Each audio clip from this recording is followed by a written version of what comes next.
Okay, so let's do problem 134, gas station. So instead of explaining the questions, so let's just look at the example and see if we can understand the question from it. So we have a gas and a cost. It's fairly logical. So the gas is the amount of gas we can collect at each station, and cost is again the amount of gas it requires to go to the next station. So I drew them in this diagram like this. So in the first station, we get one gas, and then it requires 3 gas to move. So we can't choose this as the starting station. So we move on to the next one. So when we look at this one, again, the cost is greater than the gas we're getting. So we move on to the next station to check if that would be the good starting station. Again, we don't have enough gas, and then we go on to the next station. And then when we got to this point, we've seen that we actually get more gas than it costs. So we can actually set that as a starting station. So we move on to the next one. Now we have 3 gas here, because 4 minus 1 is 3, and then we get 5. So we have 8 gases in total. It requires 1 gas to travel. So yes, it works. And then we've reached the end of the for loop. At this point, we know that this starting point works. But how do we know? We do know that it works only if sum of the gas is greater than sum of the cost. So we do one loop, we modify our starting station, and what we need to do is we also accumulate our total gas and total cost, and then compare total gas and total cost. And if the total gas is smaller than total cost, we return -1, saying that there is no path available. Otherwise, that the path we've chosen, the starting station we've chosen, is the correct answer. So let's have a look at this example. So suppose we have 1 and 25 and 20 and 1. Everything remains the same, so this path does not work. And then when we get to this path, we do know that they work. But when we got to here, we do know that there's a 4 and 9 and then 1 and 3. So there are 6 gas remaining, but there's a 7 gas in total.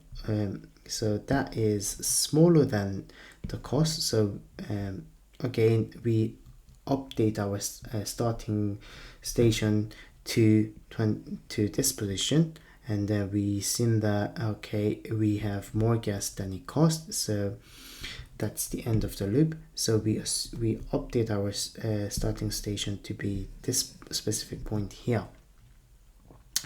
But again, is it true? Well, this value might as well be 100. So in that case, it may not work as well. So what we need to do is, again, we get the total gas and then total cost, and then compare them.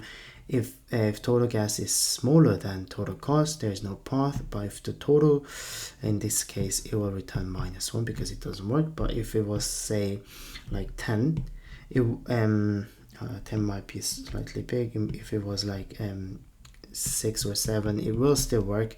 So our starting station is still correct, because the total gas will be greater than total cost. So to solve this question, we do need a couple of variables. So one of them will be in total gas. We're going to set it to 0. And then we do need int total cost. We're also going to set that to 0. We do need, so when we chose the starting station, we kind of accumulated the available gas as we move along. So we do need some available gas, a variable, that's 0 as well. And then we do need the starting station as well, which will be 0. So we're gonna finish the entire operation within one loop.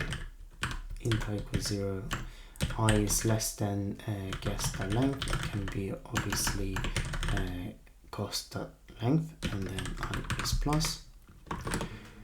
what are we gonna do? We're gonna update our total gas is equal to gas. Total gas equals total gas plus gas I, so we can just simply say this. Again, total cost is equal to total cost plus cost I, so we can just say cost I. That should be total cost. And then available gas will be, again, the available gas plus gas I minus cost I. So we only start looking at available gas when when we choose like a specific starting station. So when we look at the first station, we assume that that's gonna be the starting station, and then we worked out the available gas. But we do know that it's less than 1, so less than 0. So in that case, what we need to do, we have to set available gas to 0 again, and then we move our station to I plus 1 to the next station.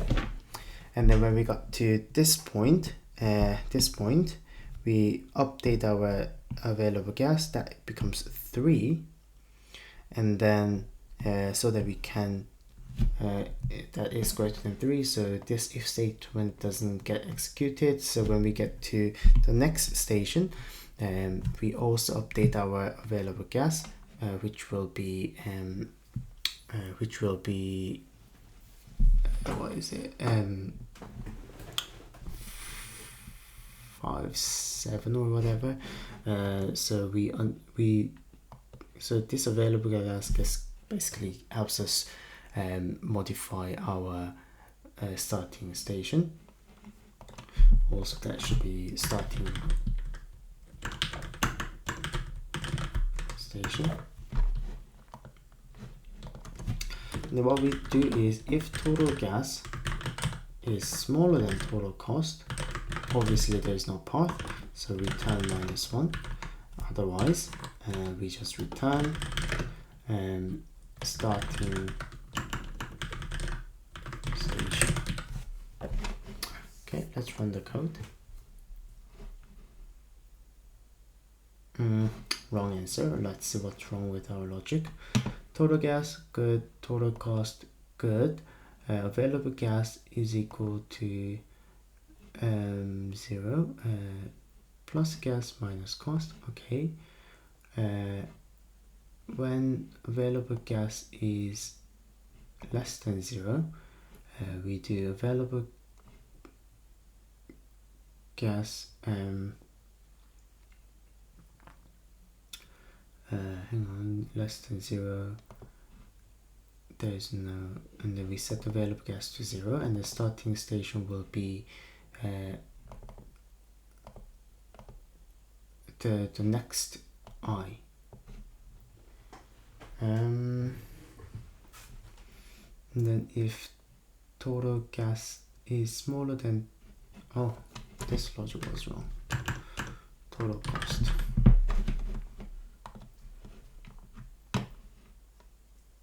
Okay, it's accepted. Let's submit. It's passed. It looks like it's 41.77%. Let's see the method. Okay, I have no idea what this one is. Let's have a look at the more reasonable one. Yeah, okay, so they did the same method as us.